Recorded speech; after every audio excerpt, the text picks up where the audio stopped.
Pronto. Pronto. Não, Vamos novamente, lá? né? Boa tarde e seja bem-vinda. Muito obrigada. Vamos lá, gente. Eu sou Débora Medeiros, eu tenho 36 anos, eu tenho especialidade em TCC e diagnóstico diferencial. Não fiz psicologia como primeira opção de carreira.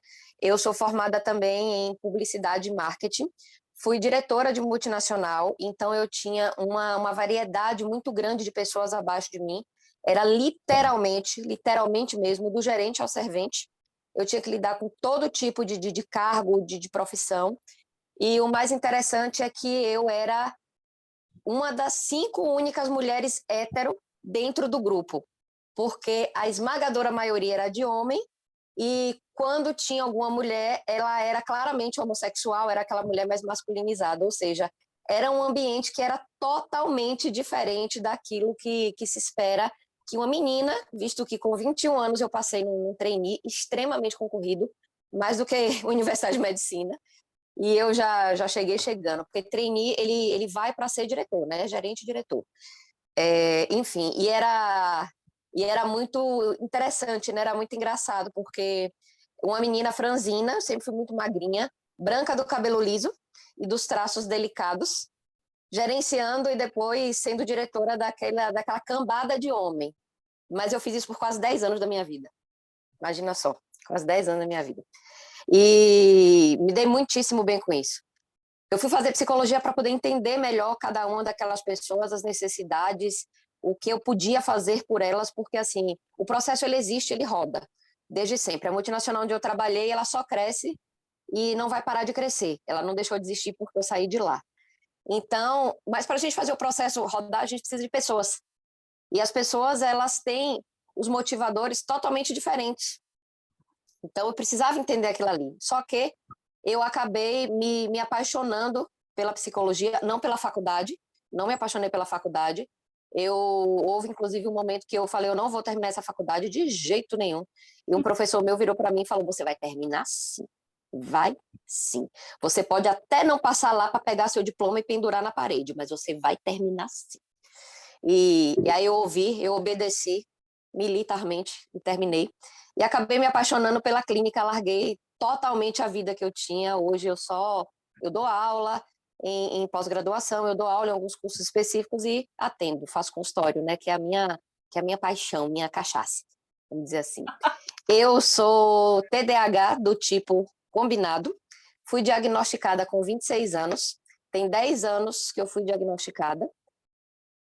E, para além disso, eu sou colérica. Agora, você imagina o que a minha mãe e o meu pai sofreram, né? A minha mãe especificamente, porque a mãe é quem cria mais, né? Quem está mais perto. Minha mãe, ela é falecida há 2 anos, e eu fico dizendo que minha mãe subiu aos céus nos braços de um anjo. Deve estar sentada do lado de Nossa Senhora. Porque o que ela passou, menino, eu vou te contar. E ela foi uma mulher, minha mãe era obstetra, ela foi uma mulher que estudou por conta própria, porque ela e meu pai viam que aquela menina tinha alguma coisa errada, tinha alguma coisa esquisita. Ela não conseguia aprender matemática, mas ela escrevia redações que ganhavam concursos nacionais. Uma vez um Aldó com minha cara foi parar no interior de Minas Gerais. E aí a minha família viu e ligou para minha mãe, falando que a Abelhinha, que é como me chamavam, abelha, significado de Débora, que a Belinha estava lá em Montes Claros, no Aldó, em Montes Claros, imagina só. Minha Porque eu tinha ganho um concurso. Pois é, ganhei. Eu tenho família lá. E aí ligaram para minha mãe para falar que a Belinha estava lá, que tinha um Aldó com a Belinha e tudo mais. Eu ganhei um concurso nacional de redação. Esse foi um de vários. Mas eu não conseguia fazer nada de matemática. Eu não era medíocre em matemática, não. Eu era um nojo. Aliás, eu sou um nojo. Até hoje. Se você me perguntar quanto é 2 mais 2, eu tenho que fazer assim. 1, 2, 3, 4. Até hoje. É desse jeito. Então, eu fui diagnosticada depois de passar por muitos médicos, muitos psicólogos. Eu fui para profissionais caros, profissionais baratos, profissionais de plano de saúde, profissionais que não tinham consultório, mas eram professores de faculdade. Eu fui em profissionais na Bahia, que era onde os meus pais moravam, né? E onde eu estou morando agora desde a pandemia. Eu voltei para cá. Eu fui em São Paulo, eu fui no Rio, eu fui em Belo Horizonte. E quem resolveu o meu problema foi uma moça que eu conheci num fórum de discussão de política, que virou para mim e falou: peraí, eu falei, cara, eu não estou nem conseguindo concatenar as ideias direito, porque eu acho que eu estou numa depressão que não é uma depressão, é um cansaço muito grande, muito forte, que é a depressão de quem tem TDAH, é um cansaço mental. E ninguém resolve, não tem remédio que chegue, meu Deus do céu, é um inferno. A vontade que eu tenho é que essa vida acabe logo. E ela falou, não, peraí, eu tenho um irmão que é psiquiatra, eu acho que ele pode te ajudar. E ela me levou para o consultório do irmão dela, que ninguém mais, ninguém menos era do que o Dr. Ítalo Marcilli. Eu conheci o Ítalo através da Mila, que me viu com uma depressão muito, muito profunda e me deu meu professor e meu médico de presente. E eu lembro dele falando, filhinha, você tem TDAH, mas eu não vou te medicar agora. A gente vai limpar essa depressão, porque senão o remédio não faz efeito. E ali eu falei, caramba, será que é isso? E foi isso aí. Foi exatamente isso aí. E desde então eu vivo bem, muito bem com o meu transtorno, claro, óbvio, virou e mexeu, porque eu falo que medicação não faz milagre, medicação não é a resolução de todos os problemas. Então, virou e mexeu, ainda que medicada, eu faço uma besteira, faço uma ratada, como eu chamo. Por exemplo, eu estou mudando para uma casa nova e eu comprei um monte de coisinhas na Shopee. Mandei para o endereço da minha irmã em São Paulo. Não prestei atenção. Mandei para o endereço da minha irmã. Aí ela me liga na sexta-feira e fala, ei, tá chegando um monte de coisa estranha aqui no teu nome. É você que tá mandando ou tem alguém que é homônimo e que tá fazendo errado? Eu falei, pelo amor de Deus, me dá um segundo. Abri o aplicativo da Shopee e eu tava mandando tudo para casa dela. Aí meu cunhado, meu santo cunhado, vai esperar chegar tudo, porque é muita coisa. Aquelas coisinhas de casa, né? Torneira, enfim, esses puxadores, essas coisas. Meu cunhado vai esperar chegar tudo, vai colocar numa caixa e vai mandar para minha casa. Mas eu já excluí o endereço dela do aplicativo da Shopee. Enfim, eu estava medicada, tá? Medicada. Sem medicação, eu fui cortar o cabelo do meu marido há 2 semanas atrás, porque quem corta o cabelo dele sou eu. E aí eu falei, bom, é final de semana, é domingo, eu não estou medicada, eu não medico final de semana. Mas que mal há. É só passar a máquina, né? Tá bom, mas ele passa a máquina 5. Eu passei a máquina 0 no cabelo dele. Karen, você tá rindo, mas é desesperador, porque quando eu vi passando aqui do lado que eu fiz... Falei, amor, eu cortei demais, eu passei a 0. Aí ele olhou, mas você não viu? Eu falei, eu não prestei atenção. Aí ele fez... Eu já fiz isso. Olhou assim no espelho. Tá, que jeito, então raspa tudo, né? Cabelo cresce. Paciência. Ai, naquela hora eu agradeci a Deus, porque meu marido tem os afetos direcionados para o lugar certo. Porque se fosse um cara que tivesse apego ao cabelo, nossa, hoje eu tava solteira. De novo, desquitada, descasada, sei lá, tava largada. Né? Tinha entrado em... Com certeza. Eu fiz isso já, eu fiz isso. Pois é, e assim, eu vou morrer com TDAH, mas não do TDAH. Quer dizer, eu acho, a menos que eu bata o carro por uma desatenção, a menos que eu tome veneno por uma desatenção, enfim, mas eu acho que não chega a tanto. Bom, contada a minha história e o que eu ainda faço hoje, porque eu não estou 100% livre dele, eu queria falar para vocês um pouquinho sobre o que é o TDAH, de onde foi que surgiu isso, é doença da moda, é doença ou transtorno, qual é a diferença básica entre os dois? TDAH não é doença, é transtorno. Qual que é a diferença de doença para transtorno? Doença, a gente sabe a etiologia, ou seja, a gente sabe de onde é que veio. Por exemplo, um câncer. A gente sabe que o câncer veio de uma mutação estranha, uma mutação anômala nas células. É uma doença. Ponto. O transtorno, a gente não sabe de onde veio. De onde veio meu TDAH? Ok, eu herdei do meu pai. Mas veio por quê? Porque meu lobo frontal, que é onde a gente produz a dopamina, o meu lobo frontal, ele não funciona direito. Por que não funciona direito? Ele tem uma má formação? Não, não tem nenhuma má formação. Ele é perfeito. Você olha lá no exame de imagem, ele está lá perfeitinho. Então, a gente não sabe. A transtorno, a gente chama aquilo que dá trabalho e que transtorna a nossa vida, mas a gente não sabe de onde veio. E não tem cura. Para transtorno, não tem cura. Não existe cura, visto que a gente não sabe de onde veio. Então, Débora, o que é, afinal, esse tal desse TDAH? Transtorno é o mais autoexplicativo de todos os transtornos. Transtorno de déficit de atenção e hiperatividade. Tem 3 tipos, 3 subtipos. O tipo hiperativo, que é aquele que é mais hiperativo do que desatento, mas é um pouco desatento também. O tipo combinado, que é o meu, que é o desatento e hiperativo ao mesmo tempo, e é uma hiperatividade que acaba passando para o corpo. Eu estou aqui medicada falando com vocês, mas minha perna está assim, ó. Tá tremendo? Não, estou balançando. É desse jeito, o tempo inteiro, desde pequena. E tem o subtipo, que ele é o desatento. O desatento ele é mais comum em mulheres, mas não que os homens não possam ter. E o desatento em mulheres ele é o mais cruel de ser diagnosticado, por quê? Porque é ótimo aquela menininha caladinha, que não dá trabalho, que não fala alto na sala de aula, que não conversa, mas que tira nota baixa, mas que tem dificuldade de aprendizado em algumas etapas da vida. Então, ele é muito cruel para ser diagnosticado. A bem da verdade é essa. Mas e a hiperatividade na cabeça de quem é desatento? Existe. Eu costumo dizer que não existe TDAH que não seja hiperativo.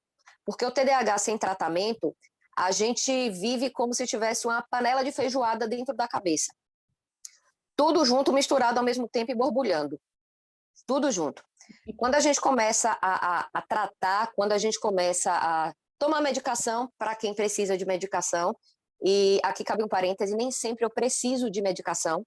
Eu passei muito tempo sem a medicação, mas agora, porque eu estou mudando de casa, é uma casa maior, tem coisa para fazer, tem aula para dar, tem paciente, eu estou com a cabeça assim. Então, eu preciso da medicação. Eu preciso. Eu tenho a humildade de virar e falar, eu preciso e eu vou tomar.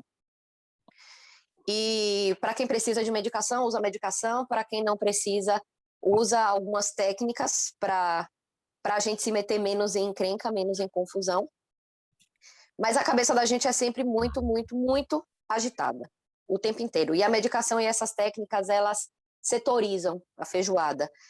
Põe um potinho com o caldinho de feijão, outro com os grãos do feijão, outro com a linguicinha, outro com a costelinha e por aí vai. E aí a gente pega o prato e vai servindo daquilo que precisa no momento certo. É isso que a medicação e que o tratamento faz pela gente. TDAH não é doença da moda.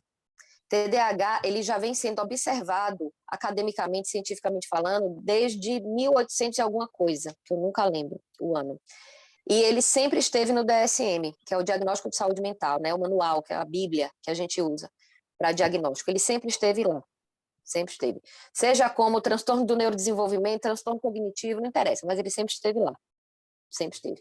Débora, mas por que eu vejo tanta gente falando de TDAH hoje? Não é possível que esses diagnósticos começaram a surgir do nada. A gente tem 2 hipóteses. A primeira, hoje a gente consegue diagnosticar com mais facilidade. Primeiro porque a gente tem métodos para isso. Tem exame? Tem teste? Não, infelizmente. Não tem nenhum teste, nenhum exame de sangue, de imagem, de nada específico que a gente possa usar para entender se a pessoa tem ou não TDAH. Infelizmente, seria maravilhoso se tivesse.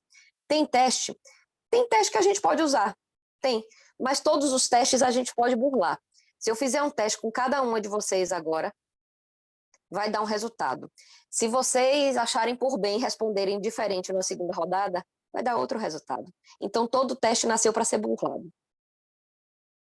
Todo teste nasceu para ser burlado. Como é que a gente diagnostica? Aí é que tá. Você precisa saber muito, muito, muito de diagnóstico dos transtornos em geral, porque há quem confunda com bipolaridade, há quem confunda só com depressão, há quem confunda com border, há quem confunda com TEI, que é o transtorno explosivo intermitente. Em crianças, há quem confunda com TOD, que é o transtorno opositor desafiador. Há quem confunda. E você precisa saber muito do diagnóstico, você precisa entender e fazer uma anamnese que eu chamo de filtro de pano. É como se fosse um coador de pano, porque ali só vai passar realmente o que interessa, o que importa. É uma anamnese que você precisa saber fazer muito bem as perguntas, saber interpretar o que aquele paciente está te dizendo, para então você ter um diagnóstico, você ter uma possibilidade de diagnóstico e depois um diagnóstico. Claro que, como eu faço isso há tanto tempo, eu costumo dizer que nos primeiros 10 segundos de conversa com o paciente eu já tenho uma desconfiança.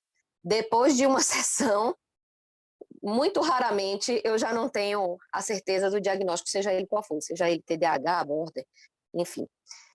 E daí vem a psicoeducação. Por quê? Porque você receber um diagnóstico nem sempre vai ser fácil. Embora diagnóstico seja uma coisa libertadora, porque você vai saber o que você vai ter, você vai saber o que você vai fazer. Mas nem sempre a gente encara de forma fácil. Eu, quando recebi, fiquei muito aborrecida como é que os meus pais médicos nunca tinham reparado isso, etc e tal. Mas depois eu fui ver que eles fizeram o melhor que eles poderiam fazer, dentro das possibilidades dele, porque há 36 anos atrás não havia diagnóstico de TDAH com a facilidade que a gente tem hoje. Não havia. A psiquiatria, inclusive, era incipiente, eu costumo dizer que era incipiente mesmo, só tratava quem estava em surto, só tratava quem estava muito mal, de fato, de depressão. Então, os transtornos, na sua maioria, eram muito difíceis de serem conduzidos. Enfim, a Águida tem uma mãozinha levantada assim no canto da sua tela. O que isso quer dizer? Quer falar? Pode falar. Eu ia te perguntar, pode falar uma coisa aqui ou você quer terminar a sua linha de raciocínio primeiro? Não, me interrompam, pelo amor de Deus, senão eu viro metralhadora. Não, porque não, porque você falou assim, e aqui a gente tem, né, uma pessoa já com diagnóstico desse transtorno, e tem outros que a gente está assim, assim, tá jogando as fichas, né? Então, assim, essa outra que a gente, né, pensa, né, Lúcia? Chegou atrasada, toda voada, assim, já chegou, perdeu a introdução, que foi maravilhosa, mas Gente, que pena, porque não era 13 horas, a gente tem que decidir esse negócio de horário, gente. Não, hoje... Porque eu falei, eu vou sair agora, vou comer agora, porque é 13 horas, eu tenho que estar aqui em cima. Eu estou lá no restaurante, eu dou uma olhadinha, vocês estão trabalhando? Porque esqueceram de mim? Porque hoje, exclusivamente, eu tinha pedido, Lúcia, nas mensagens para ser meio-dia, só que eu mesma esqueci. Eu acho que até eu tenho TDAH. Vou jogar a culpa aí desse transtorno. Mas eu que esqueci de chamar vocês no horário, mas eu combinei que pelo menos eu deixei a mensagem no grupo e vocês que reagiram falavam que tá tudo bem, para ser meio-dia hoje. Mas eu gravei, depois isso. você assiste. Ficou gravado. Ficou gravado. Mas o que eu ia falar é isso aqui, ó. A gente tem, né? Inclusive, eu não sei como foi o diagnóstico, assim, nos detalhes. Eu sei que teve o diagnóstico com a terapia, não foi, Cíntia? Que é a Cíntia, ela é uma TDAH, o filho dela também é, e ela descobriu que ela é por causa do filho, né? Pelo diagnóstico do filho, ou alguma coisa assim. Eu não sei se você quer falar alguma coisa já, antes da Débora prosseguir. Pode falar. Não, eu acho que assim, tudo que ela está falando, parece que ela está falando de mim, essa definição que ela falou da feijoada na cabeça, é exatamente isso. A questão do medicamento é exatamente isso, só que eu tenho evitado, Débora, usar ultimamente medicamento, porque talvez eu tenha que fazer algum ajuste, não sei. Mas assim, ele me ajuda, mas depois ele me dá um rebote. Uma ressaca. Você tem ressaca. Remédio psicotrópico dá ressaca. Então, para mim, esse pós aí não está compensando tanto, entendeu?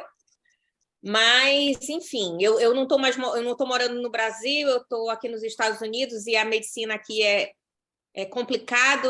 Eu acho que não é nem a medicina, o acesso aos médicos aqui é mais complicado, então, para trocar esse medicamento aí, enfim, eu ainda não consegui, mas, assim, até aqui concordo com tudo que você está falando e parece que você está falando de mim. E quando a gente descobre, no meu caso, foi libertador, eu vou fazer 50 anos, descobri meu déficit de atenção com 40 anos de idade. Até então, me achava burra.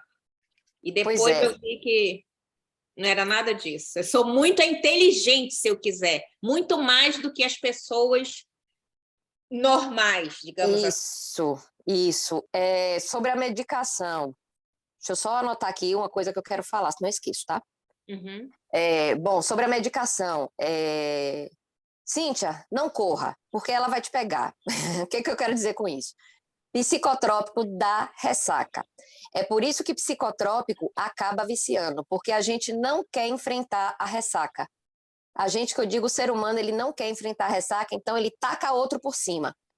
E aí, na hora que a ressaca tá chegando, ele taca outro por cima. Ai, horrível. Essa ressaca, para mim, eu vou te contar como que é a minha. Eu fico sonolenta. E não interessa se eu estiver tomando. Vou falar o nome das medicações, tá? Venvance, Ritalina, Concerta. Tem uma outra também que é mais forte, que foi a que eu comecei a tomar logo no início, que eu não estou me lembrando o nome. Não interessa. Não interessa. Qualquer uma dá ressaca. E é um sono que parece que você bebeu. É um sono que parece que você tomou uma garrafa de vinho e precisa deitar. É desse jeito. Eu não presto para mais nada durante 1 hora e meia depois que a medicação vai embora. É por isso que, como é que eu tomo a minha Ritalina? Eu tomo de 10 miligramas, eu divido. Por quê? Porque eu sei que ela tem uma meia-vida de 4 a 6 horas. Então, eu divido. Na hora que eu vejo que está chegando no finalzinho da meia-vida dela, lá para 5, eu tenho meia-vida de 6 horas. Por quê? Porque eu sou bem magra e eu tenho pouca gordura no corpo. É uma coisa que eu faço questão de manter desse jeito. Porque aí eu preciso de menos medicação. Eu divido a Ritalina quando eu fico lá com 5, 6 horas, que eu já olho e falo, estou começando a sentir uns sintomas. Aí eu tomo a outra metade. Ai, Débora, mas tem a Ritalina de liberação lenta. Eu prefiro controlar isso. Eu prefiro tomar a normal, a Ritalina comum, e controlar desse jeito. Já tomei Venvance, é da mesma forma. O Venvance me dá uma dor de cabeça, além da ressaca, é uma ressaca com dor de cabeça que o Venvance me dá. Então, para mim, é ainda pior. Eu só me adaptei realmente à Ritalina. E o Concerta é a Ritalina de longa duração, né? Eu prefiro controlar. Eu prefiro controlar. É por isso, Cíntia, que às vezes não dá para a gente ficar tomando a medicação sempre, por conta dessa ressaca. É por isso que a medicação ela tem que ser para momentos pontuais. Sim. Para momentos pontuais. Até porque você tem filho, eu ainda não tenho, mas quando eu estiver grávida, eu não vou poder tomar Ritalina. Quando eu estiver amamentando, eu não vou poder tomar Ritalina. Então, vai ser mais de 1 ano sem tomar nenhum psicotrópico. Vai ser eu e eu mesma. E o pobre do marido, né, que tá aqui, Ave Maria, um dia me perguntaram como lidar com uma pessoa que tem TDAH. Eu falei, bom, vamos chamar meu marido, que eu acho que ele explica melhor. Mas é paciência, paciência. E, Cíntia, o meu pai descobriu o déficit de atenção dele por conta do meu déficit de atenção. Quando a gente foi investigar de quem eu tinha herdado, veio dele, que veio do meu avô. Então, e para ele foi difícil ele assumir. Primeiro porque médico, eu falo que é a raça mais difícil de tratar. E eu posso falar isso de camarote porque pai, mãe, irmã, né? Tudo médico. Segundo, porque não é possível, TDAH já a essa altura, e agora? Como foi que eu escrevi capítulo de livro? Como foi que eu escrevi teses? Como foi que eu me dei tão bem? O hiperfoco dele. Ele achou o hiperfoco e mergulhou. Pronto. Desse jeito. Bem desse jeito. Que foi exatamente o que aconteceu comigo. Mas, enfim, perguntem mais. Mas, Débora, mesmo o seu pai é médico, né?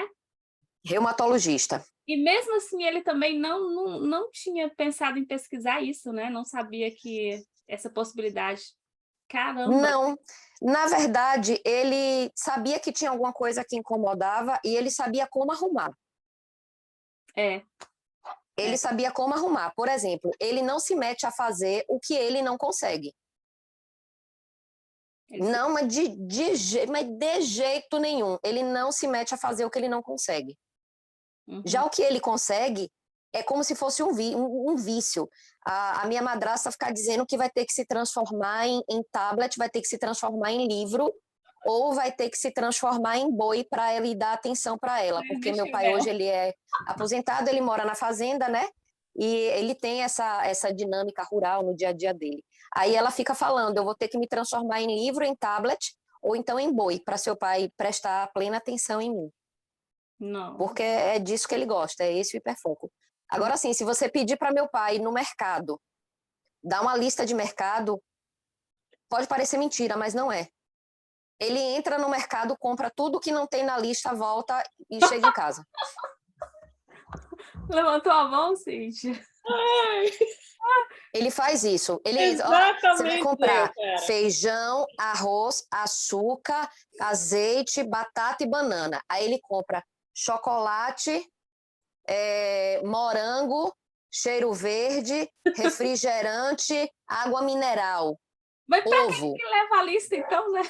Cara, olha, meu senhor. Aí, às vezes, eu chego em casa, aí eu vou conferir o que eu comprei. Eu digo, gente, eu não acredito. Aí a lista tá lá. Às vezes eu faço escrita, às vezes eu coloco no celular, mas eu não olho a lista. Gente, mas eu fiz. Na verdade, ele nem lembra que existe uma lista na face da Terra. Não, eu lembro depois. Depois ele lembra. Para não esquecer. Eu faço para não esquecer. Só que eu esqueço de lembrar que eu fiz a lista. É doido. Ele também. Cara, Ele imagina. também. Incrível isso.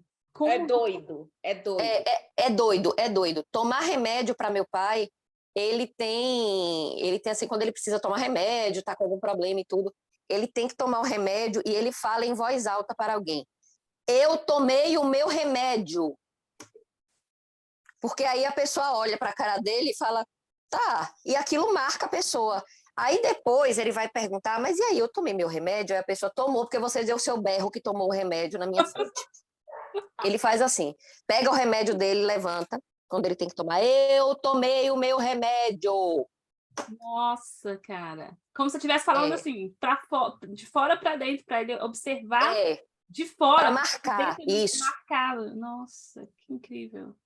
Gente, não dá para contar. Isso aqui é o meu potinho de remédio, tá aqui do lado do meu computador. E todos os remédios que eu tenho que tomar durante o dia, eu coloco aqui. Quando é mais de um, eu tenho outro potinho que tá ali do lado. Esses aqui é um só que eu tomo, que são os suplementos.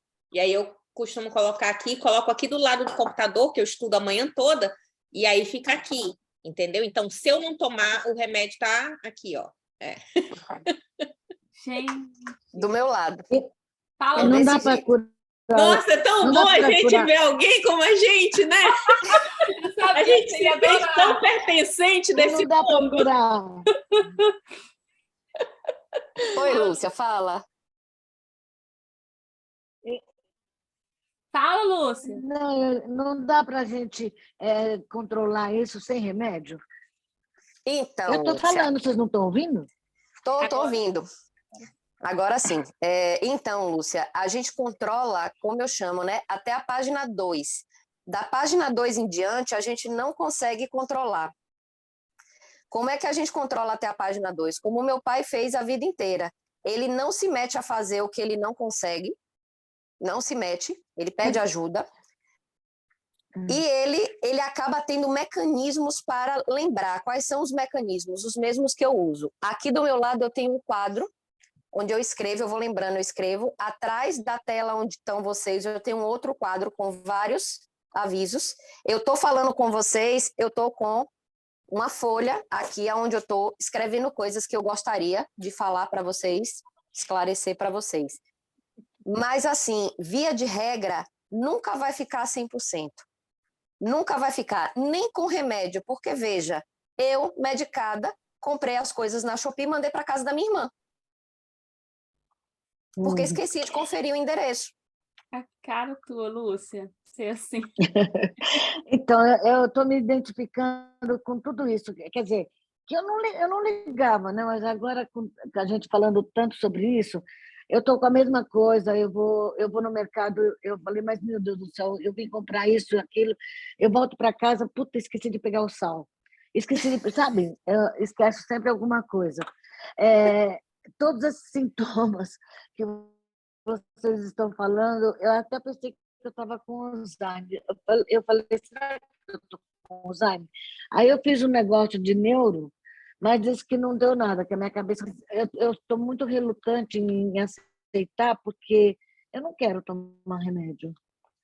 Porque quando eu tive depressão, eu fiquei muito lesada, sabe? Muito parada. A gente que é muito elétrica, quando a gente para um pouco, a gente acha que está doente, entendeu?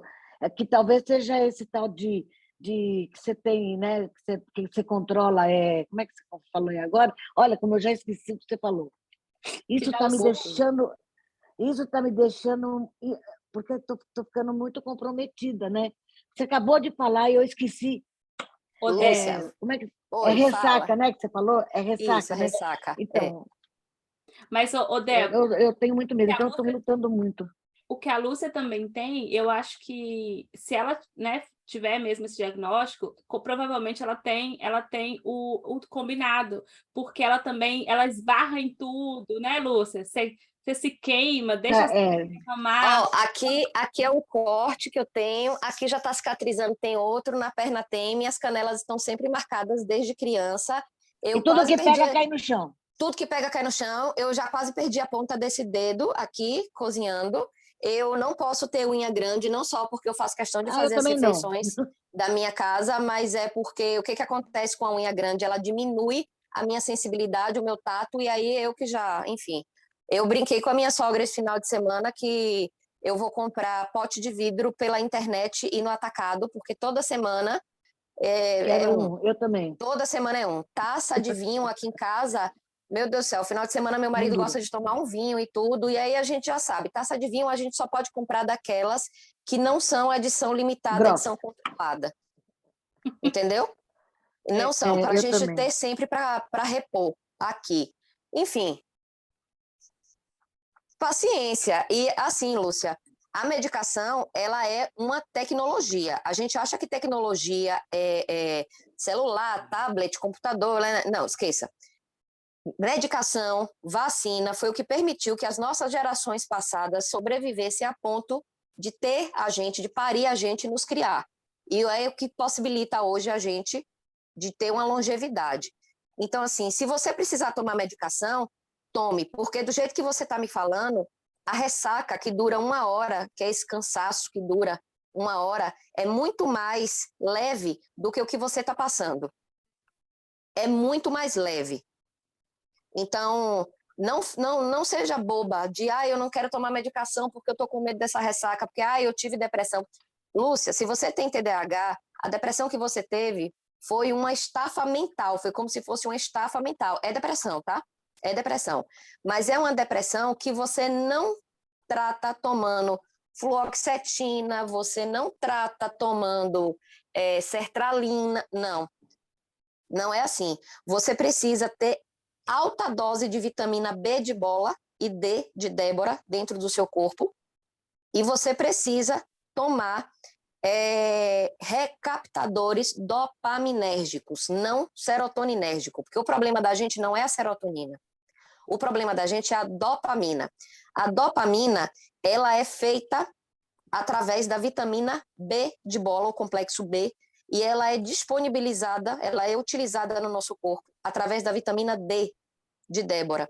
Então, de nada adianta você tomar o remédio para a depressão se você não tiver com esses níveis num patamar ideal.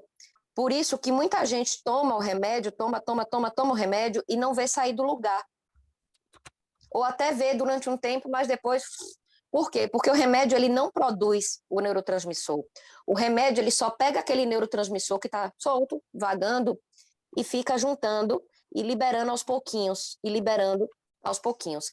Quem produz são aminoácidos, vitaminas e sais minerais. Então não tem muito jeito. Inclusive, quem é vegetariano, não sei se tem alguém vegetariano aqui, quem é vegetariano, abra seu olho e vá repor vitamina B. B de bola. Corra e vá repor. Porque quem não tem TDAH tem de ter a vitamina B de no mínimo 500. Quem tem, de no mínimo 800. Por quê? A B, a vitamina B. B de bola. Por quê? Porque eu brinco que o cérebro da gente é devendo e luxando. Devendo e luxando o tempo inteiro. É devendo e luxando. Como assim? A gente produz menos dopamina, mas a gente consome mais dopamina. E aí é devendo e luxando o tempo inteiro. Você não pode abrir mão de fazer esse controle de vitamina B. E vitamina D também. Tem de estar no mínimo 50. Eu acho que ela não entendeu, Débora. Acho que tem que explicar de novo esse devendo e luxando. É ótima a analogia. Porque o que acontece? O devendo e luxando é o seguinte: quem deve e sai por aí luxando, gastando dinheiro, está sempre em déficit, né? Está sempre em déficit. E a gente, quando não está com a vitamina B, com a dopamina, a vitamina D, em níveis que nos ajudam, né, a viver melhor, a gente está devendo e luxando, porque o nosso cérebro ele produz pouca dopamina, mas ele requer mais dopamina do que um cérebro comum ou com qualquer outro transtorno. Então, a gente precisa estar sempre de olho nos índices de vitamina B de bola, D de Débora. Para quem não tem TDAH, o mínimo da vitamina B de bola é 500. Para quem tem, o mínimo é 800. O mínimo, porque a vitamina B é quem produz a dopamina. E a D de Débora é no mínimo 50. Porque não adianta nada você ter dopamina, mas você não tem quem faça o transporte dela. E quem faz o transporte dela é a D. Não adianta nada. 800 miligramas diária? Não. O que que é? A vitamina B é o Ah, seguinte, não, no ela não sangue, é né? Isso eu entendi. no sangue, Ah, no entendi. sangue. A vitamina B, ela não é medida por miligrama, ela é medida por UI, Unidade Internacional. Você pode fazer o uso, se for via oral, de uma dose muito alta, 2 vezes por dia. Por quê? Porque ela tem uma meia-vida e ela se destrói rapidamente dentro do seu organismo. Então, tem que ser a cada 12 horas. Ou você pode fazer o que eu faço, que é tomar injetável, a Citoneurin, injetável. Que aí eu tomo e espero ali, eu espero 2 meses e tomo de novo. Tem quem espere 3, tem quem precisa esperar menos, eu espero 2 meses e tomo de novo. A vitamina B, a D, eu estou sempre monitorando. Por quê? O que que acontece? Eu não posso deixar abaixar de jeito nenhum, mas a D a gente também não pode deixar tão alta, visto que a maioria das pessoas consome leite, consome cálcio, e ela pode dar uma hipercalcificação. Eu já não consumo leite, derivados de leite pouquíssimo, então a minha eu deixo sempre muito alta.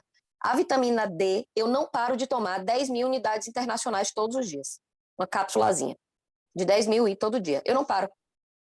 Eu não paro. Primeiro que eu sou muito branca, eu não gosto de sol. Não gosto. Quer me torturar? Me bote num lugar com sol. Então, eu não vou fazer isso. Eu não vou sintetizar vitamina D a partir de sol, de forma nenhuma. Segundo, que eu trabalho em casa. Eu mal saio de casa e nem gosto. Então, não vou sintetizar vitamina D. Não tem como. Vou tomar. O resto da minha vida eu vou tomar e é isso mesmo.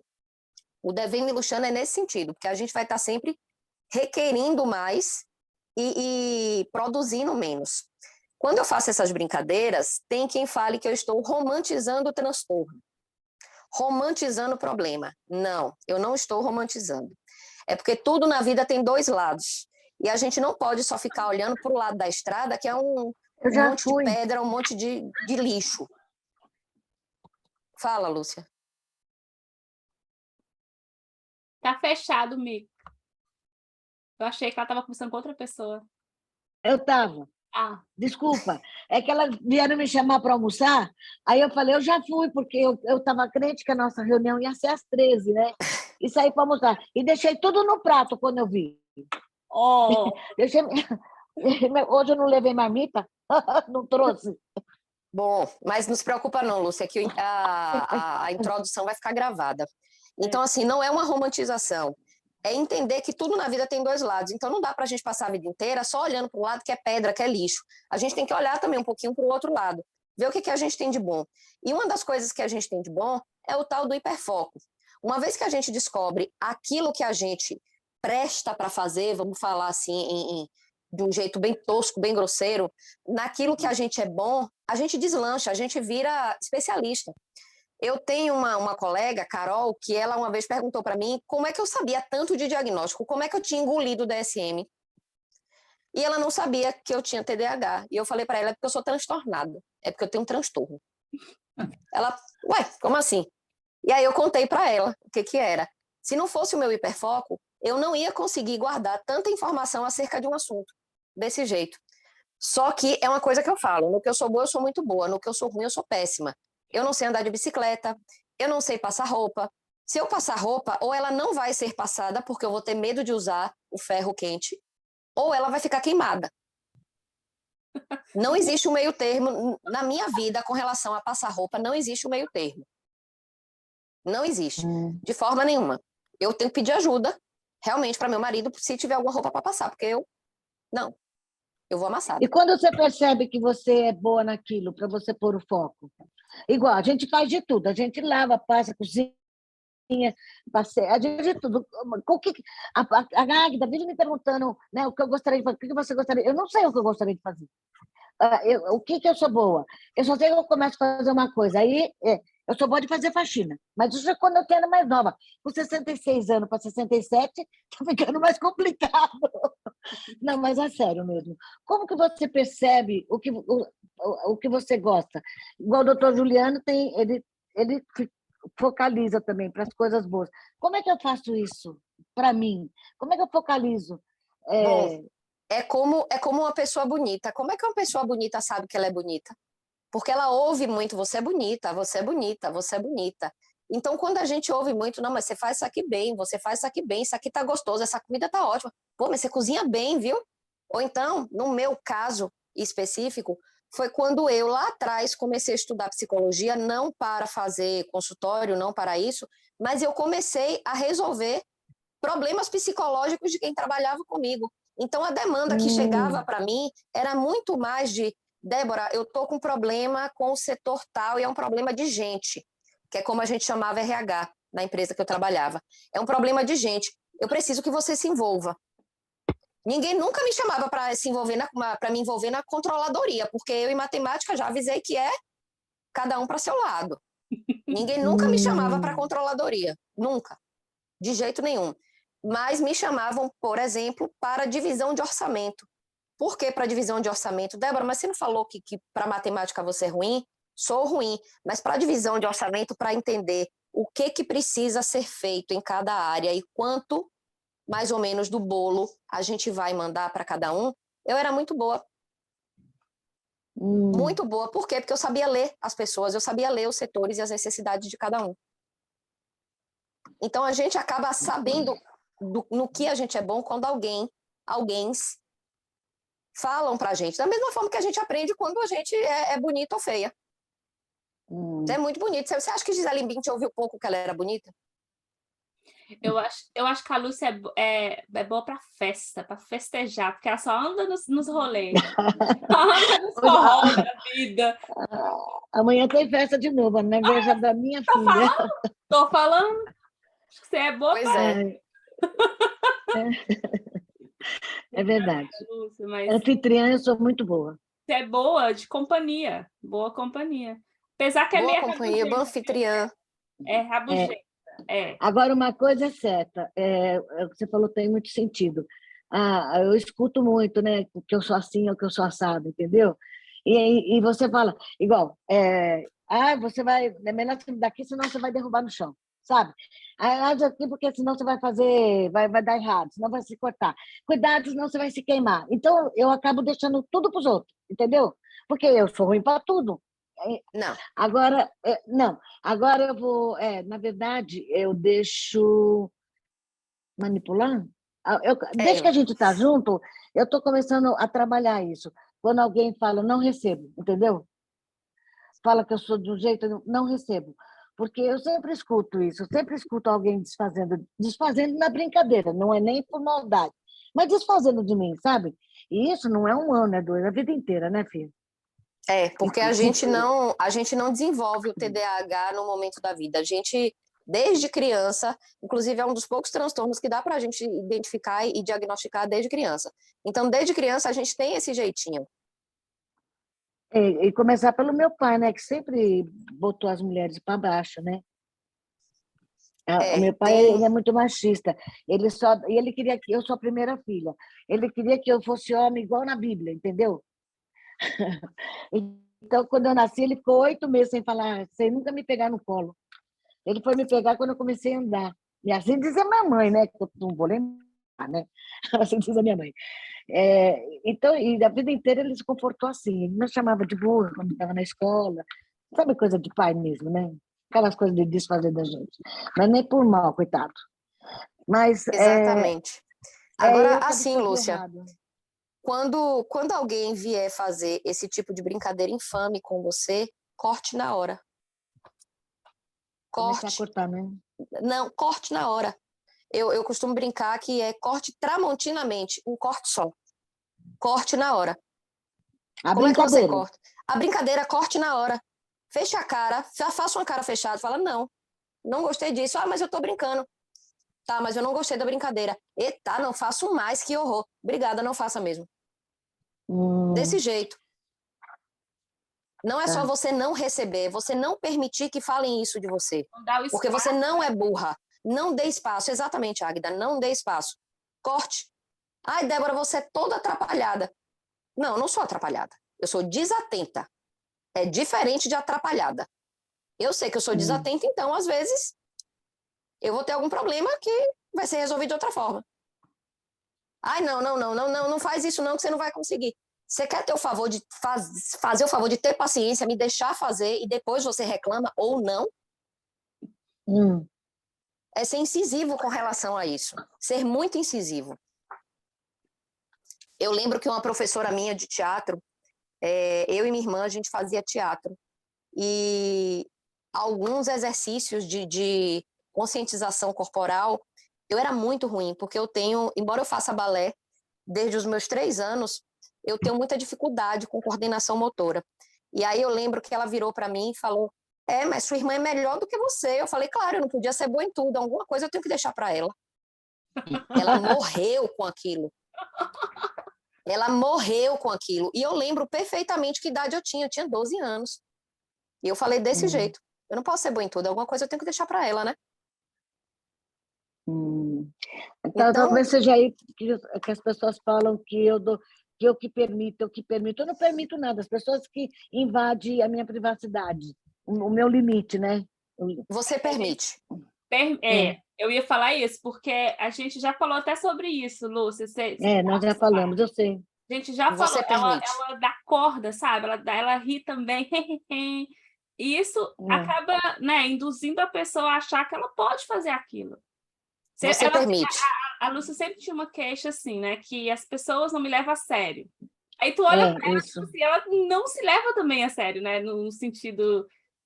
Aí fica difícil, porque a pessoa vai te tratar do jeito que você está se mostrando ali mesmo. Comportamento. Exatamente. Então, assim, Lúcia, eu costumo dizer, né? Não sei a religião de todo mundo, eu sou católica. Eu costumo dizer que aquela passagem bíblica, há várias moradas na casa do Pai. Uma das moradas é o nosso corpo físico, a nossa mente. Não deixe, assim como você não deixa qualquer pessoa entrar na sua casa, que é uma morada, não deixe também as pessoas adentrarem a sua intimidade. Não se faça de alvo. Não se faça de alvo, de jeito nenhum. Como assim? Eu vou lhe dar um exemplo meu. Como eu tenho muita dificuldade de manter a atenção, para dirigir longas distâncias, meu pai mora a 2 horas e 40 minutos de mim. Para eu dirigir 2 horas e 40 minutos na estrada, eu tenho que tomar remédio. Se eu não quiser tomar remédio, eu tenho que pedir a meu marido para ir comigo. Ele vai dirigindo, vai na boa, não tem problema nenhum. Mas assim, eu não me faço de alvo. Isso eu estou contando aqui para vocês. Claro que se sair daqui, Débora disse que ela não dirige longas distâncias. Não dirijo mesmo, não. Por quê? Porque eu não quero. Porque eu tenho quem faça para mim. Acabou. Desse jeito. Entendeu a diferença? Eu acho que ela não pegou a diferença, Lúcia. Você entendeu a diferença? Do que ela falar isso, cortar o assunto, ou ela se explicar, se faz. Tá. Porque se você se explica muito, você acaba se fragilizando e a pessoa... então... Aí a próxima vez que, porventura, você precisar fazer essa viagem, a pessoa vai falar, ei, você não se esqueceu que você não dirige? Porque você tem que tomar remédio, toma remédio? E você vai dar corda e a pessoa vai, entendeu? Crescendo para cima de você. Exatamente. Então, não se explica tanto para todo mundo. Eu me explico bastante. Não faça isso. Não faça isso. Sua vida não é da conta de ninguém. É da sua conta. Eu costumo dizer que eu não devo satisfação a absolutamente ninguém, só a meu marido. Acabou. Querem dar? Maturidade, gente. Eu só devo satisfação a meu marido. E olhe lá, porque ele não é da conta dele o que eu estou fazendo dentro do banheiro. E aí tem olhe lá. limite, né? Até isso tem um limite. Até nisso tem limite. Não é da conta dele o que eu trato com meus pacientes. Não é em absoluto. Então, assim, até isso tem limite. Não devo satisfação, não devo. Meu casamento, fomos só eu, ele, meus pais, os pais dele, meus irmãos, os irmãos dele só. E aí a família dele ficou sabendo depois, né? Tio, primo, etc. Ah, não, porque vocês não fizeram festa, etc, etc, etc. Eu tenho um problema muito sério com audição. Eu ouço muito, eu tenho uma agonia com barulho. Então, fazer uma festa no qual eu tenho que falar com todo mundo, ser o centro das atenções o tempo inteiro, e aquela música alta, e gente me chamando, solicitando de um lado para o outro, isso para mim é a morte. Isso para mim é a morte. Eu prefiro ficar quieta no meu canto. Eu amo gente, mas uma de cada vez. Uma de cada vez. Eu ser o centro das atenções, aquilo ali para mim era um fim. Ah, não, Débora, mas eu acho que você deveria ter feito. Você sabe qual foi a minha resposta? Beleza, pode fazer e convidar a gente. Só não esquece que meu marido não gosta de música alta. Pode fazer e convidar. Desse jeito. Vamos amar ir para uma festa que vocês financiem, patrocinem e nos chamem. Amo. Amo comer coxinha, brigadeiro, bolo de aniversário. Mentira, bolo de aniversário não gosto não. Enfim, bolo de casamento. Amo, pode me chamar. Adoro bem casado, champanhe.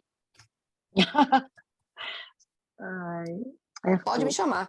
Pois é, então assim, não dê satisfação da sua vida. E assim, parece grosseria, né? Parece grosseria. É exatamente posicionamento. Se você não tem isso, você não marca aqui, olha, esse é o meu limite, a pessoa vai fundar o pé. Entendeu? E com isso, o que acontece? Você vai fazer coisas que você não quer, vai fazer uma festa cara, convidar pessoas que você não convive, para quê? Para agradar aquela multidão, sendo que, né, aquele dia era para quem? Para você, né? Não era para eles. Então... Desse jeito. Né? Ai, Débora, mas você casou com um vestido branco tão simplinho. Eu acho brega, aqueles vestidos tipo bolo de noiva, cheio de renda, de aplique. Deus abençoe quem gosta disso. Minha irmã gosta. Minha irmã acha lindo, mas eu acho brega em mim, não cabe em mim. Eu vestindo aquilo, eu fico achando que eu sou o próprio bolo do casamento. Eu me olho, eu não vejo Débora, eu não vejo beleza naquilo em mim. Então, sim, meu vestido foi extremamente simples. Lhe digo mais, comprado na José Paulina, em São Paulo. O meu também. Extremamente há 45 anos atrás. Pois é. Entendeu? Então, vai ser o mesmo, Lúcia. Pois é. E assim, isso que a Águida falou, que parece grosseria, mas não é. Na verdade, quem está sendo grosso é quem se mete na vida da gente sem ser chamado. Exatamente. É quem fica perguntando demais. Isso é grosseria. Isso é grosseria. Querer saber por que eu não casei com um vestido cheio de babado, bordado e renda. Querer saber por que eu não fiz festa. Querer saber por que eu não gosto de trabalhar fora de casa. Que eu sempre preferi home office. Eu ia na empresa, ia. Mas eu preferia ficar de home office. Eu já trabalho de home office há séculos, quando ninguém falava sobre isso. Eu já trabalhava de home office porque eu sempre preferi. Preferi o silêncio. Não é da conta de ninguém. É da minha. Então, eu só preciso aprender, então, a me posicionar do jeito que eu não... porque eu dou essa impressão, né, de liberdade. Todo mundo invade, passa do limite né, dessa liberdade. Vou ver se eu aprendo a fazer isso, que aí sem magoar ninguém, né? Acho que a gente se preocupa muito no que os outros, de magoar os outros, né? Ah, mas se alguém se magoar, Lúcia, vai ter 2 trabalhos. O de se magoar e o de se desmagoar, que é o que eu falo. Se você se chatear, o problema é todo seu. Você terá 2 trabalhos. O de se chatear e o de se deschatear. Então, é melhor que não se chateie para não ter trabalho, não gastar energia com bobagem. É muita infantilidade da pessoa e imaturidade também, se chatear com isso, né, gente? Tem coisas que realmente a gente não deve se preocupar com o outro, porque é coisa dele, é imaturidade dele. Lógico que você conhece as pessoas, você sabe com quem você está falando, e você sabe por que você está falando aquilo. Entendeu? Se a gente viver com esse medo de ficar magoando as pessoas, a gente não faz nada para ninguém, para a gente, menos ainda. Porque sempre Eu vai quero ter alguém, aprender. você pode dar a melhor festa, sempre vai ter alguém sair e vai falar alguma coisa. Gente, eu não conheço um casamento sério que não teve isso. Que todo mundo falou que tudo bem. Sempre vai ter um porém, um porquê, um mas. Eu Então, não conheço o adianta. meu, sabe por quê? Porque eu não quis nem saber. Pois é. É isso aí. Eu conheço o meu porque eu não quis nem saber. Comeu, que foi um almoço, né? Comeu, bebeu de graça. E se ainda falar alguma coisa? Aí é o tal do ser humano, às vezes, que a boca não consegue, sabe, ficar calada. Quem tem que falar algo. E geralmente Pois é. né? E eu não quero saber. Ai, Débora, mas você não. Eu costumo brincar da seguinte maneira. Vamos lá. Aumenta a minha conta bancária, aumenta a minha bunda, diminui minha barriga, então não quero. Não quero. Filtro. Se não faz nenhum desses três, não quero, não é para mim. E isso eu acho que vem disso, né? Vem do teu transtorno, que você fala assim, olha, cara, se eu pegar tudo isso ainda, já com essa feijoada que tem na minha cabeça. Se eu colocar mais esses acessórios aí, meu Deus, onde que eu vou viver? Filha, eu vou viver num buffet completo, com a feijoada completa, com a farofa misturada dentro da panela, o vinagrete, a couve, a laranja. Vai ser um inferno, vai ser um nojo. Imagina isso tudo junto, um nojo. Não dá para pegar tudo. Não dá. Por isso que tem coisas que eu não sei, não quero saber e não me ensino. Eu acho que para as meninas pode estar sendo assim, um choque ver, né, uma terapeuta tão falar assim coisas tão, né? Porque apesar que elas estão acostumadas um pouquinho comigo, que eu falo umas coisas assim também, de vez em quando, mas o normal é um psicólogo, um terapeuta falar, né, polido, falar assim, né, empatia, pense no outro, né? Vamos, né? Se você não sabe a dor do outro, nananã. Então, assim, isso pode ser assim, né? Incongruente, mas é aí justamente que mora o X da questão. E é aí que você faz a diferença, onde viver de verdade e viver da verdade que realmente liberta, ou continuar na ilusão de agradar todo mundo, de ser legal com todo mundo, de se doar para todo mundo, mas não daquela forma que a gente sabe, né, de servir, que a gente sabe que tem que ser, mas querendo referência, querendo algo de troca. Pois é, então, assim, não esperem de mim, claro, não esperem de mim a falta de polidez no sentido de palavrão, no sentido de palavras feias, não, de gestos obscenos, de vestimento obsceno, não. Isso você nem espere de mim, porque você não vai ter, de forma nenhuma. Agora, também não espere de mim essa falsa ideia de que um psicólogo, um psicoterapeuta, ele tem de ser paz e amor o tempo inteiro, a dor do outro, acolha, etc. Não é para você acolher algo que está te fazendo mal. Não acolha, jogue fora, corte. Não acolha. Não é para você criar uma erva daninha no seu canteiro de fruta, de verdura, no seu pomar. Se tiver erva daninha, você vai fazer o quê? Tira e joga fora. A mesma coisa na vida da gente. É uma coisa que o Ítalo fala, escolha seus juízes. Escolha seus juízes. Quem é que você vai dar liberdade para virar para você e falar, Débora, isso aqui desse jeito é melhor, Débora, desse jeito assim não vai, que não vai dar certo. É todo mundo? Não. Às vezes nem mãe e pai conseguem ser esse juiz para a gente. Às vezes é melhor que a gente cale a boca e não conte tanto a pai e mãe. Às vezes um marido, às vezes um amigo, às vezes um padre, um pastor, o psicoterapeuta. Ele sim vai saber fazer juízo de valor de forma adequada para aquela situação. Então, assim, não se abra para qualquer juiz. Não é a opinião dos outros não enche barriga. Enche barriga sim. Porque se não enchesse barriga, eu não estava com minha agenda com paciente. Enche barriga, porque foi a opinião dos outros que foi passando de boca em boca, que eu não capto cliente por rede social. Não capto cliente por rede social, paciente por rede social. É indicação. É muito mais indicação. Aliás, acho que teve um ou outro só que foi por rede social. É indicação. Então, assim, a opinião dos outros enche barriga, mas que opinião? Acerca do quê? Acerca da minha festa de casamento ou acerca da minha qualidade de trabalho? Acerca da minha religião ou acerca daquilo que eu promovo quando eu dou aula? É Entendi. isso aí que a gente tem que deixar bem claro. E não, nós não somos burras, não, nós não somos lerdas, não, nós não somos incompetentes e incapazes. Muito pelo contrário. Nossa, Muito pelo contrário. é um alívio te ouvir falando isso também, sabe? Porque a gente já tá junto tem um tempo.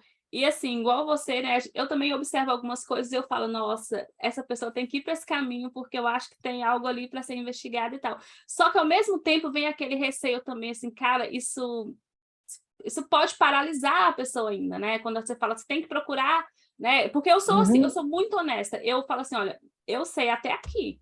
Daqui para frente eu não sei, eu preciso te encaminhar, eu preciso te entregar. Inclusive, eu até tinha até te perguntado, né? Como é que você trabalha, a questão de diagnóstico e tudo, porque a gente tem que seguir. Chega num ponto que a gente não pode ficar mais de papinho, mas a gente tem que falar assim, ok, isso está te atrapalhando, isso aqui não te deixa mover. Eu não consigo te acessar porque esse problema aqui a gente não resolveu. Né? Então, a Karen, que está aqui também, ela também faz a terapia com uma colega minha e com outro também, justamente por isso, porque ela precisava de mais ferramentas para se descobrir, para entender o que acontece nela, né, Karen?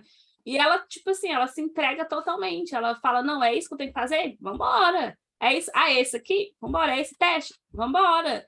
E assim, é um exemplo para a gente, porque ela também não já tem 60 anos, 60, falar 60. Te dá uma... 65, pode falar que... Aí, ó, tá vendo a maturidade da pessoa? E ela fala, não, cara, eu quero descobrir como é que funciona a minha cabeça, eu quero descobrir como que eu melhoro, como que eu faço o que eu tenho que fazer. Por que eu não tô fazendo? Por que eu não tô fazendo? Eu quero descobrir. E tá indo atrás, sabe?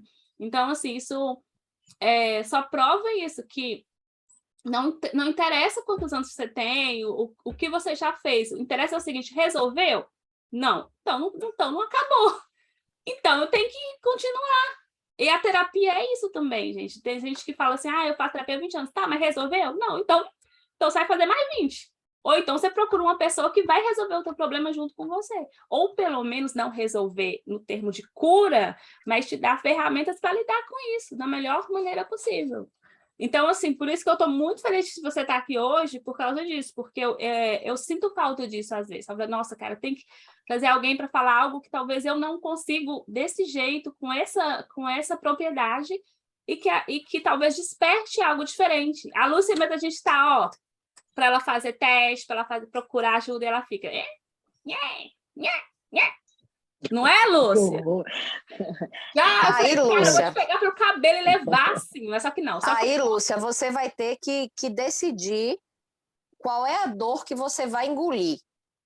Se é a dor de, eu tenho que tomar remédio, pobre de mim, ou é a dor de continuar se esbarrando, se batendo, esquecendo as coisas. Batendo carro.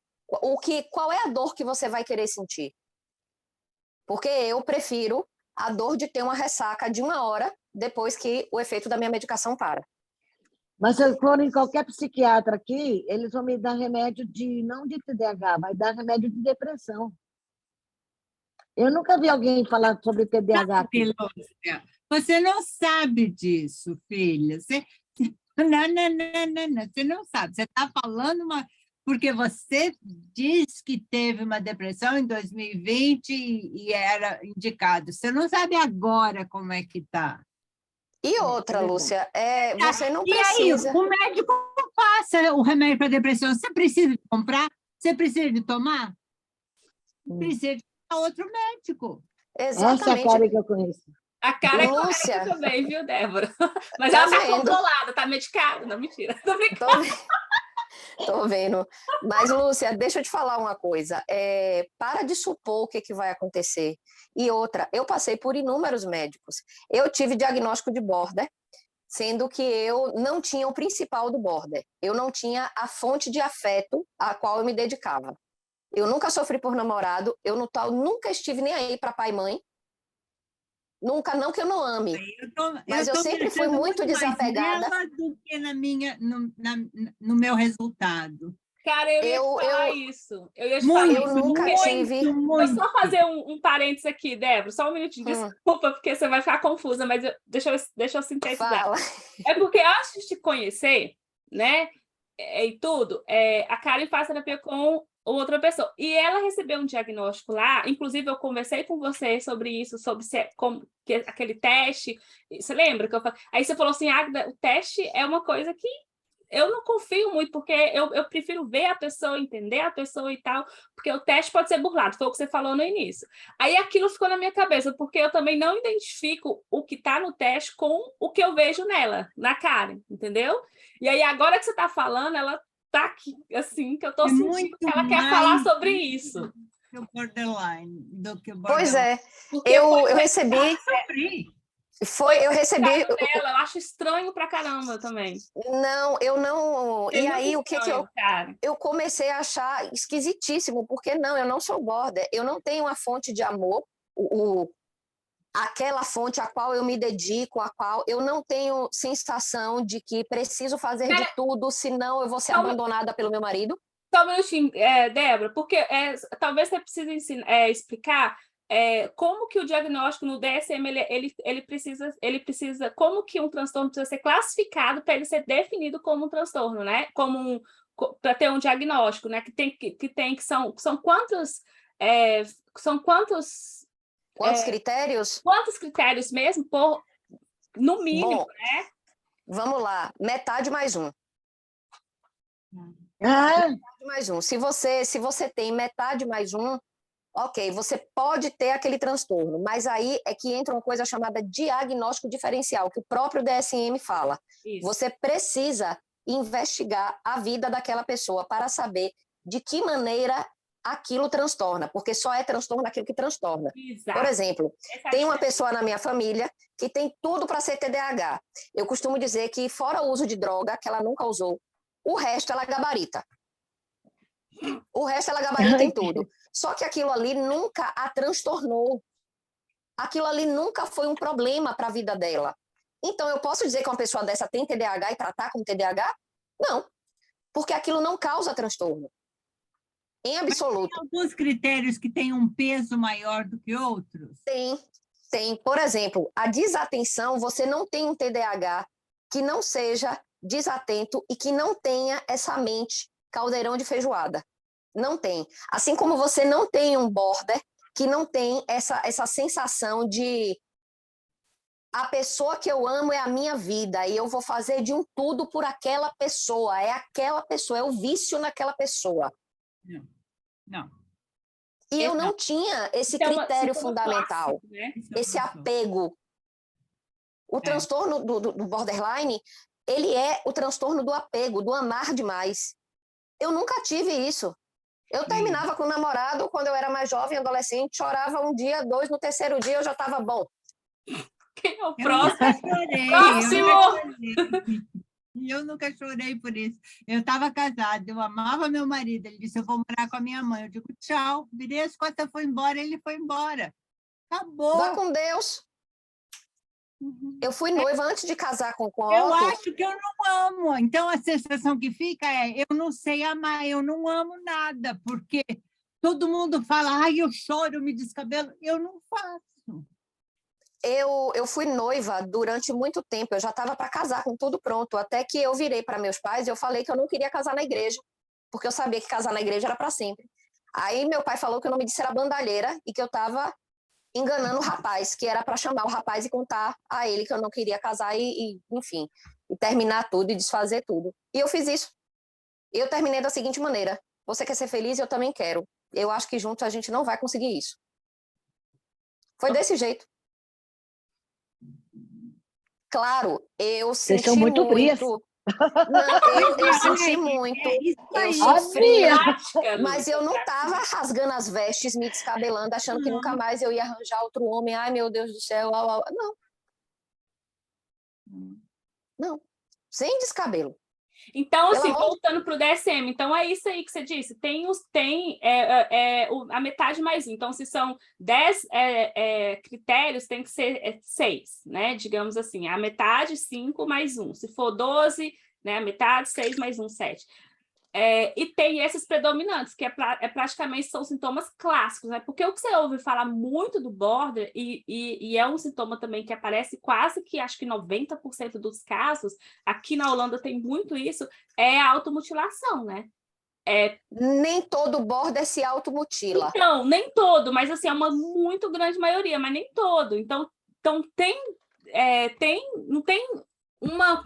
É isso mesmo, é muito particular, né? Na verdade. Inclusive, se a gente for levar em conta a automutilação e falar do meu caso específico, Deus me livre, porque eu já faço confusão para tomar a vitamina B, que eu tenho que tomar, não tenho para onde correr. Eu já faço confusão porque é injeção. Eu já faço confusão para tirar sangue. Eu boto alto para passar vergonha no laboratório. Não consegue nem ver, né, as marcas. Deus me livre. Eu já faço confusão, vou me automutilar. Eu.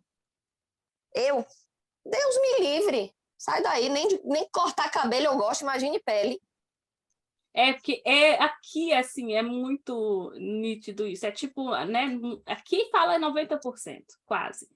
Então, assim, tem uma parcela pequena que não faz, né? E mesmo assim border, mas tem que ter esse transtorno afetivo, porque é exatamente o transtorno oposto da psicopatia, né? Que não tem, que é só, o border é só emoção, é tudo... E o psicopata não tem nada disso, né? Então, é a razão dessa depressão, né? Eu também Inclusive, é isso. Quando eu vi, eu falei, cara, isso não tá... Algo de errado não tá certo. Chegaram, Águida, a aventar para mim narcisismo. Nossa, cara. Chegaram a aventar para mim narcisismo. Sendo que eu não tenho as pessoas como função utilitarista. E o narcisista, ele tem as pessoas como função utilitarista. E ele como centro de tudo. Então, sua festa tinha que ser a melhor da cidade. Tinha que ser a festa. A festa. Meu marido ser deficiente físico, meu marido não tem parte da perna esquerda. O marido deficiente, se eu fosse narcisista, de forma nenhuma. Não ia aceitar, não era a imperfeição, né? Imagina. Pois é. Então, assim, eu sofri muito. Eu sofri muito e muito mesmo. Passei por um monte de lugares e foi isso, inclusive, que me fez querer trabalhar com diagnóstico diferencial. Eu falei, não, gente, pelo amor de Deus, chega dessa baixaria. Chega dessa baixaria, que nada. Não, de jeito nenhum. Nossa. Sabe o que eu acho perigoso? Às vezes, quando você vai fazer um teste, assim, o que acontece? Você já vai com a premissa na cabeça, né? Você já fala assim, ela tem umas características, então o teste todo já está comprometido. A verdade é essa. É que o teste você já vai fazer olhando, igual a Lúcia, né? Se ela for fazer um teste, né? Inclusive, acho que ela vai até fazer, porque eu não te conhecia ainda, né? Desse jeito. Então, era a única, né, ferramenta que eu tinha também. Indiquei para ela fazer. Ela me deu o preço hoje. Eu estou ouvindo isso, eu ia esperar depois que acabasse para me te perguntar se eu devo fazer ou não. Ela me deu o preço, me deu as condições e falou que tem vaga para fazer no sábado de manhã. Eu não dei a resposta ainda, só pus ok. Agora, vocês falando isso, eu ia esperar terminar para me perguntar para você se eu devo fazer ou não. Entendeu? Então, depois que eu conversei com a Débora, eu até ia te falar isso, só que como a gente tinha reunião hoje, eu falei, vamos fazer isso aqui primeiro, depois a gente fala. Que talvez seja mais interessante você fazer uma consulta, uma conversa primeiro, e depois a gente decide isso mais na frente, entendeu? Com ela, não né? Com a Débora mesmo, entendeu? Se ela tiver agenda. A Karen teste. também. Teste. Tem, né? Então... Tem. Se quiser, você faz. Eu já fiz um bocado. Eu falo assim, se você tem agenda, eventualmente, porque, cara, eu acho muito interessante a gente fazer um trabalho... Deixa eu mostrar uma coisa aqui para vocês. Vai falando que eu vou mostrar uma coisa aqui para vocês. Vamos lá. Essas laudas aqui que vocês estão vendo, plastificadas. Essas laudas aqui, quando eu tenho uma hipótese diagnóstica, uma suspeita diagnóstica para TDAH, eu tenho essas laudas aqui que orientam a minha anamnese. Você sabe quantas perguntas tem aqui?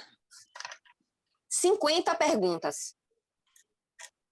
Não é teste de marcar pontinho, de falar assim, de fazer um exercíciozinho para ver como é que está a cognição. São 50 perguntas. É uma investigação, né, Débora? É uma investigação. E tem perguntas que você pode virar para mim e falar, mas, Débora, você já perguntou isso antes. Lógico, eu quero saber se você cai em contradição. Se você mantém a sua resposta, se está na verdade, está baseada na verdade, né? Lógico, eu quero saber se você se enganou, eu quero saber se não foi uma sensação errada que você teve. Lógico, Débora, de onde veio isso aqui? Cara, eu trabalho com isso há anos.